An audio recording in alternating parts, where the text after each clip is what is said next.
How you doing, guys? It's your girl Leah Khadijah. I'm here with my review of Insecure Season 3, Episode 2. This episode starts with Issa texting Daniel saying, "What's up with you? I haven't heard from you in a few days." So he's like, "Yeah, I'm straight," and left it at that. So in her mind, she's probably thinking, "Oh, he's with another female," but in all reality, he's with his niece. Okay, so Daniel's also playing games.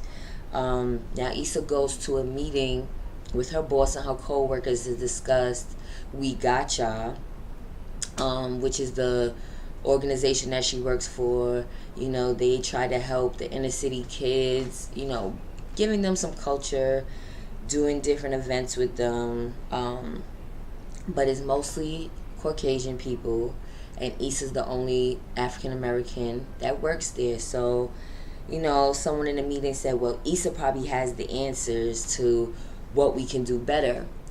And she's like, she's feeling like, "Damn, am I the token black person? They look to me to have the answers, and I don't have all the answers." So that company really needs to hire more African Americans, make it more diverse, because they are going to come off as racist, unfortunately. So now Issa goes to her friend Kelly about her financial situation. She's trying to move and she's, asking for financial advice. And Kelly's like, "Look, the lowest credit score is bad and you are under that. Like, your credit is terrible." And so she said, "Why don't you ask Daniel to stay a little longer? Even ask him to give him a little bit more money." So Issa's like, "I don't give him any rent money."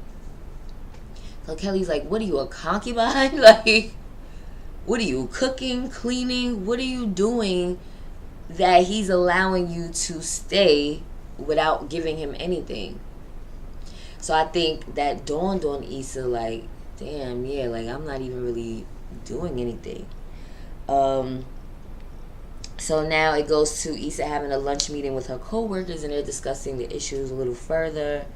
And another co-worker says, "Issa, what's your opinion? Being that you have experience with these kids have experience, you should be speaking up." So she's like, "Why? So I can be the black person as well as the angry black person? Why do I have to be the spokesperson for all black people?" Understandable. After the meeting, Issa calls Daniel to ask him, or to let him know she's going to be buying some, toilet paper, some things for the house. And does he have a preference on what type of ply of toilet paper? And he's like, "It doesn't matter." Like, Issa's so awkward. Guys don't care about that type of stuff. So anyway, she asks him if she could stay a little bit longer because her financial predicament is not what she thought it was. She thought she was in a better place than what she was. Can she get a couple more weeks to stay? And he's like, his girl's not feeling it. Can she make it a week? That's all he could really do right now. Her feelings was hurt, but she said, okay, what can she really say? So after that, she goes to the apartment to clean up. I think she found a mouse or something, and she screams, but she cleans up his apartment, and he was happy about that. And he starts looking real down, and she's like, "What's wrong?" So he tells her that he was supposed to be going to meet with a rapper, because Daniel's a producer, so he wants to shop his beats to one of these up and coming rappers, and a friend of his just bailed out on him. So Issa's like, "Oh, I'll go with you, no problem." And he's like, "Really? You sure?" And she's like, "Yeah, I'll go." So they go to the club, they get to the line, and the bouncer can't find Daniel's name on the list. He gives him another name, still not on the list. A guy with an entourage walks up, and Issa happens to know him, and she goes, "Oh yeah, he produced music for this one and that one." So Daniel's looking a little unsure and like he's not really feeling it, but he said he could get them in. So boom, he gets them in. When they get in, Issa offers to buy Daniel a drink. He agrees. She goes off. Now some dude tries to holler at Issa. He got green braces, and she's like, "Are your braces green?" And he's like, "Yup, it matches my money. You want a drink?" She's like, "Yeah, and actually I'm with my friend Danielle. Can you get her a drink too?" I like that move. See, Issa's awkward, but she know how to play the game. That's something I would have did in my former days when I used to go to clubs and stuff. So anyway, he buys the 2 drinks. She turns around and Daniel is talking to 2 females. But she lets it roll. She goes back over. She gives him the drinks. So she tells him, "Listen, you need to go and speak to that rapper. What's up?" And Daniel's like, "I don't really want to bother him. I'm kind of giving him some space." Issa's like, "Listen, you need to make this happen. This is what you came here for. This is what you need to do."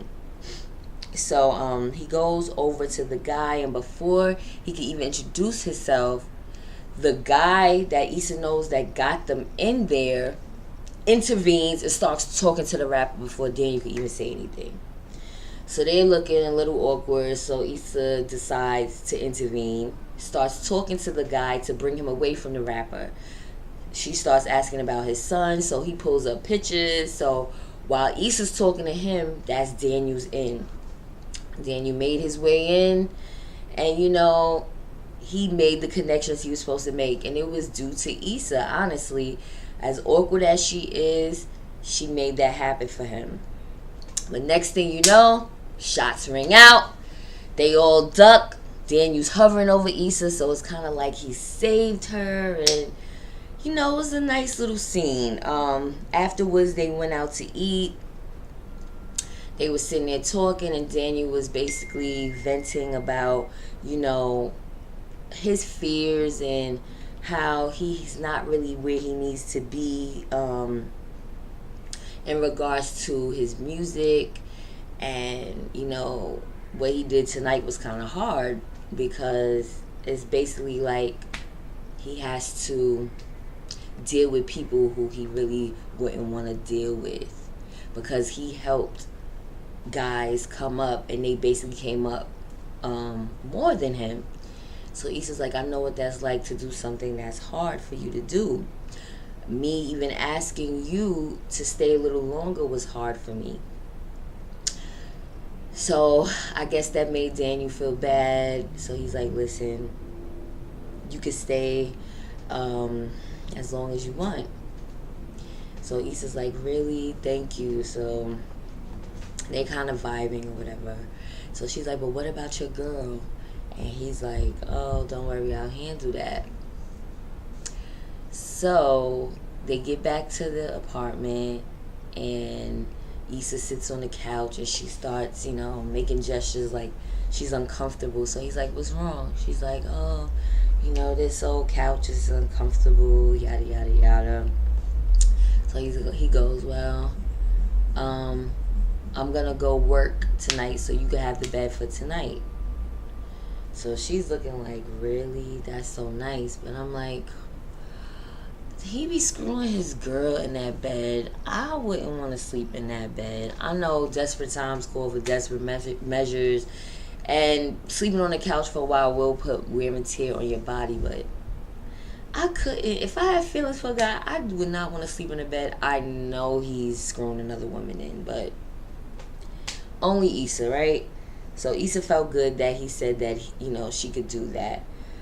So that's basically how the episode ends. And Molly wasn't in this episode, but it was still cool. It wasn't the best episode. It wasn't like, oh wow, but it showed that their relationship is awkward. And come to think of it, when I look back on the previous seasons, I can understand why.